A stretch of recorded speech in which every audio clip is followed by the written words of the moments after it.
മണിമാമ, മണിമാമ, ഗംഗ, എന്താ കുട്ടി ഈ നേരത്ത്? അവരെ കണ്ടോ?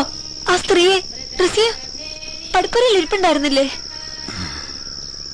ഈശ്വര നിശ്ചയങ്ങള് മനുഷ്യർക്ക് മറികടക്കാനാവില്ലല്ലോ കുട്ടി. പോയി അവര്.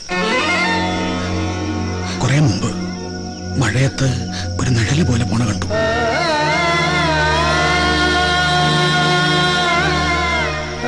മോളെന്താ ഇറങ്ങിപ്പോന്നത്? അവരുടെ വിധി അതവരനുഭവിച്ചു തന്നെ തീരണം. ഈ വിധി ദൈവം നിശ്ചയിച്ചതാണോ മണിമാമ?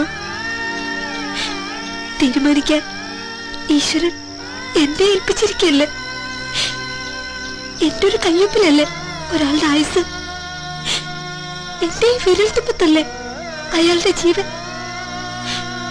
അപ്പോ ഞാനത് നിഷേധിച്ച ദൈവം അയാളോട് കാണിച്ച ദയ ഞാൻ കാണിക്കാതിരിക്കല്ലേ?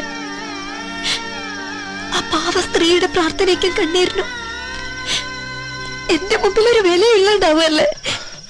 ഇനി പറഞ്ഞിട്ടെന്താ? പോയില്ലേ ആ കുട്ടി? അല്ലെങ്കിൽ തന്നെ മോളുടെ നല്ല മനസ്സുകൊണ്ട് മാപ്പ് കൊടുക്കാന്ന് വെച്ചാ എന്തൊക്കെയാ അതിന്റെ പേരുണ്ടാവുമെന്ന് നിശ്ചയുണ്ടോ? വേണ്ട കുട്ടി, തിരിച്ചു പോയിക്കോളൂ. ഇറങ്ങി വന്നത് ആരും കണ്ടിട്ടുണ്ടാവില്ലല്ലോ അല്ലേ?